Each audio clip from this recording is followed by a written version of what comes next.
Hello, bachcho. Let's see the question. The question says that a man sitting at a height of 20 meters on a tall tree on a small island is in the middle of a river.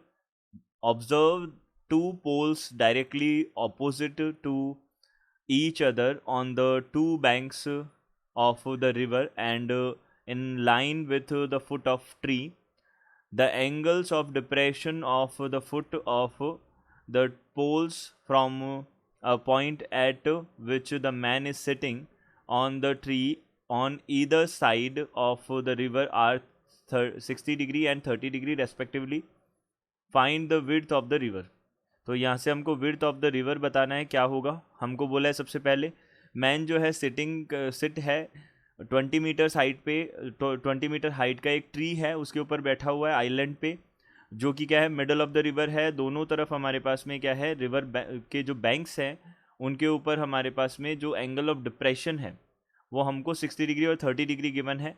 तो हमको बताना है width of river जो है वो क्या होगा, ये हमको बताना है।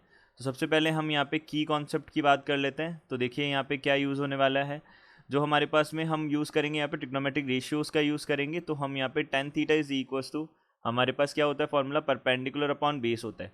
तो इसका बेसिकली हम यहाँ पे यूज़ करने वाले हैं। तो ये हमारे पास में हमने बोला कि ये तो हमारे पास क्या हो गया, एक हॉरिजॉन्टल लाइन हो गई और ये हमारा क्या हो गया, रिवर हो गई है। अब ये रिवर हो गई। अब रिवर जो है यहाँ पे एक हमारे पास में 20 मीटर्स, ये हम बोल सकते हैं 20 मीटर जो ऊंचा हमारे पास में एक क्या है, हाई हमारे पास में एक ट्री है, उसके टॉप पे एक आदमी बैठा हुआ है और दोनों तरफ के जो एंगल्स है वो हमको पता है। यहाँ से एक साइड का जो एंगल है वो तो है 30 डिग्री, तो ये वाला एंगल तो है हमारे पास में 30 डिग्री बोला है। एंगल ऑफ देखिए ये वाला एंगल नहीं बोला, एंगल ऑफ डिप्रेशन कौन सा होता है, डाउनवर्ड एंगल होता है हॉरिजॉन्टल से। तो ये वाला एंगल हमको कितना बोला है, यहाँ पे 30 डिग्री बोला है। और यहाँ से सिमिलरली इसको और इसको ज्वाइन किया हमने, तो ये वाला एंगल हमको कितना बोला है, 60 डिग्री बोला है। ये हमारे पास एंगल्स है, ये है ए, यहाँ से हमारे पास हो जाएगा, ये हो जाएगा ओ, ये हो जाएगा पी एंड ये हो जाएगा क्यू, ये बनेगा। अब देखिए हम यहाँ से बोल सकते हैं ये ए बी, ये जो हमारे पास लाइन है इसको हम एल एल डैश बोल देते हैं। तो एल एल डैश जो है वो किसके पैरेलल है, यहाँ से हम बोल सकते हैं ये पैरेलल है पी क्यू के। तो यहाँ से हम बोल सकते हैं line L L dash is parallel to, यहाँ पे हो जाएगा पी क्यू के पैरेलल हो जाएगी। अब ये दोनों हमारे पास अगर पैरेलल हैं तो हम क्या बोल सकते हैं, ये अगर पैरेलल है तो हम बोल सकते हैं एंगल जो हमारे पास एल ए पी जो है वो एंगल इक्वल हो जाएगा ए पी क्यू के।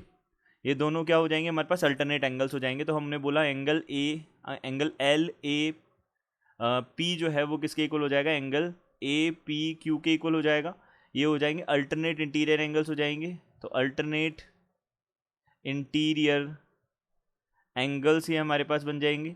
सिमिलरली हम बोल सकते हैं एंगल जो हमारे पास में बनेगा एल डैश ए क्यू, ये किसके इक्वल हो जाएगा, एंगल यहाँ से हमने बोला ए क्यू पी, ये दोनों एंगल इक्वल हो जाएंगे। यहाँ पे भी हमने बोला अल्टरनेट इंटीरियर एंगल्स हो जाएंगे, अल्टरनेट इंटीरियर एंगल्स हमने बोल दिया ये भी।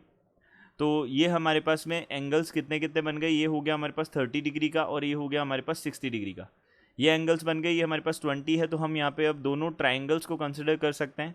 तो यहाँ पे हमने बोला इन ट्राइंगल, यहाँ से हो जाएगा ए पी ओ, ये हमने ए पी ओ बोल दिया ये ट्राइंगल। अब अगर ये ट्राइंगल हमने ए पी ओ लिया तो ए पी ओ ट्राइंगल में हम 1030 का यूज़ करेंगे। 1030 is equal to perpendicular, opposite side perpendicular होगी। 20 डिवाइडेड बाई बेस हमारे पास में कितना हो जाएगा, पी ओ हो जाएगा। तो यहाँ से 1030 का वैल्यू हमारे पास 1/√3 होता है, ये किसके इक्वल हो जाएगा, 20/PO हो जाएगा। तो यहाँ से PO is equal to 20√3 metres हमारे पास में क्या आ जाएगी, PO आ जाएगी। अब सिमिलरली हमने बोला इन ट्राइंगल, यहाँ से AOQ बात की, तो एंगल AOQ में 10 यहाँ से 60 डिग्री हो जाएगा। तो 10 60 डिग्री इज इक्वल टू कितना हो जाएगा, यहाँ से हमारे पास में परपेंडिकुलर अगेन यहाँ पे 20 ही होगा और जो बेस है वो हमारे पास में हो जाएगा OQ। तो यहाँ से हमने बोला 1060 जो है वो √3 डिवाइडेड बाई 20/OQ हो जाएगा। यहाँ से हमने बोला OQ जो है वो किसके इक्वल हो जाएगा, 20/√3 मीटर्स आ जाएगा। तो 20/√3 हमारे पास में OQ हो जाएगा। अब OP और OQ हमारे पास में आ गई। ये हमारे पास लेंथ आ गई, तो हम यहाँ पे क्या कर सकते हैं, रिवर की विड्थ जो है, ये रिवर की विड्थ ही होंगी हमारे पास, तो हम बोल सकते हैं width of river, width of river जो है वो हमारे पास क्या हो जाएगी, ये 20√3 प्लस यहाँ से 20/√3, इसको हमने सॉल्व किया, यहाँ पे एलसीएम लिया, 20 तो कॉमन आ जाएगा, 3 + 1 यहाँ पे कितना हो जाएगा, 4/√3 बनेगा।